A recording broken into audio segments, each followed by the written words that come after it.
watched my last video, that's about Dimebag and his symmetrical scales. Dimebag's biggest guitar hero was Edward Van Halen, who you just saw my poor attempt at making an Eddie Van Halen solo in the realm of Eddie. So we're going to dive in a little bit of Eddie's theory behind his use of the symmetrical scales.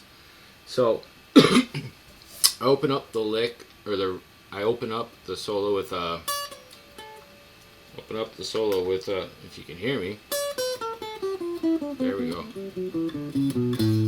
which starts off on a partial half diminished. It's like a fragment of a half diminished, because you get that flat 9, because we're in the key of A. We're in the key of A, so you get that flat 9, right?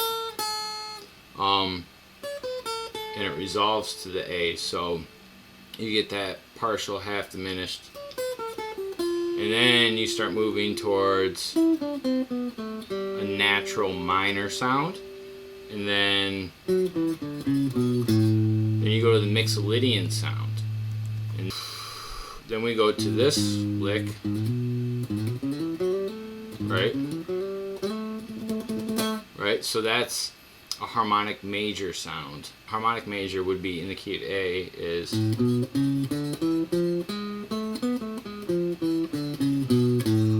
and then it starts going towards like a melodic minor, blues, chromatic type thing, but it always resolves down to whatever key he's in, which is usually A.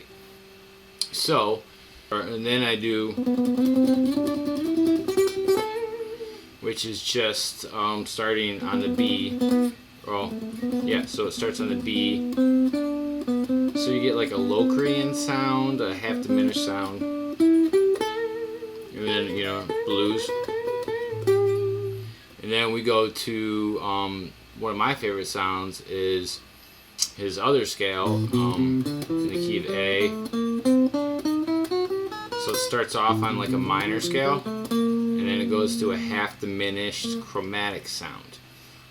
But as like in the Dime video, it resolves perfectly with Eddie's ears. So it works, and that's the thing. As long as it works, it works. You know, and Eddie was a big fan of doing whatever felt good and felt right and sounded right. And that's what comes with these symmetrical scales that he used. And I basically used those 3 symmetrical scales that he uses over the entire thing. You know, you got the blues scales, you know, just the blues stuff bending, implying a C. So we're implying like a minor sound right here over the A. And then this is just that scale, the half diminished chromatic sounds.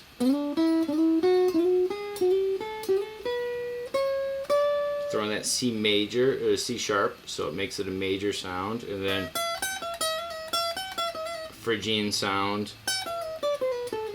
And we go back to, and then we go, and the song shifts to the 4 chord, and then we do this Mixolydian natural minor half diminished sound. I'm sorry, no, then we do the harmonic major, and then the melodic minor blues chromatic sound that he has, resolving there, and then classic Eddie, and then chromaticism. And that's the beautiful thing about Eddie's. He really used, you know, the blues and minor pentatonic scales mixed with these 3 shapes. And, you know, you can take these shapes and, you know, like I did in the solo, you know, I have this, right, I have that, and then I shift it up to D, which in this realm, it kind of looks like B, but the way I'm implying it, see right there, that's a D, so I'm taking that shape, since we're in the key D, right now we have the 6 right there, right? Major 6, major 7 root, and then the 9th, and then a major 3rd, and then the 4th, and then the 5th, and then the 6th, minor 7th, root, and then 9th, minor 3rd, major 3rd,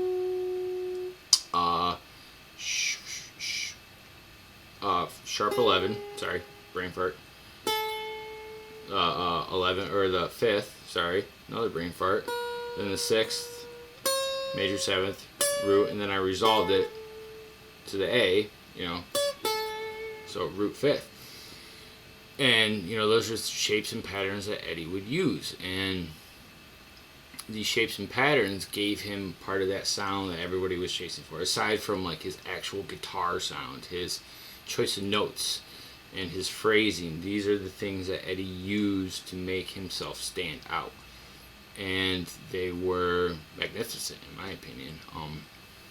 And shocker here, I wasn't big into Eddie's sound in his 80s sound. I found Eddie like in the 90s. Van Hagar, Right Now was the first impression that Van Halen left on me, so I was used to that like more bluesy, laid back sound that Eddie had. And then I started getting this, I wasn't into it, and then I heard his other, or like I heard these sounds that he was getting, like when my ears got better, I was like, oh, so he's doing this, and he's got like this hip jazz sound, this hip classical sound to him, and it was just all what felt good to him and sounded good to him from his childhood, and him being a huge fan of Allen Holdsworth, and also Eddie having great ears and his ability to resolve no matter what he's doing, whether he's, you know, going from a flat 3 to the 5th, and then to a major 3, and then to the root.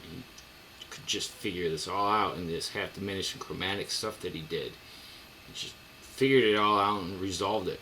And usually went to the root, sometimes to the 5th, but usually to the root, which it's for a pop musician, that's perfect.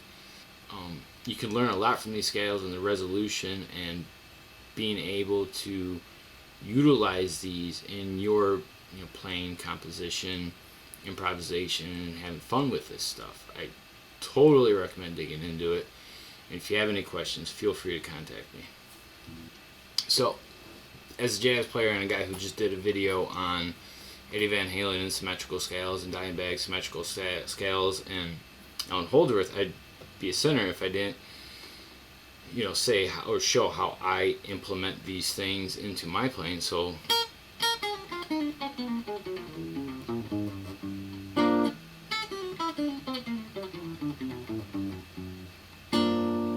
or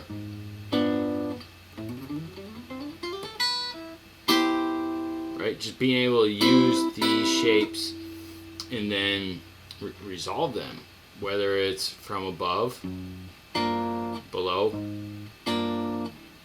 major dominant, minor dominant, and then using these little guys.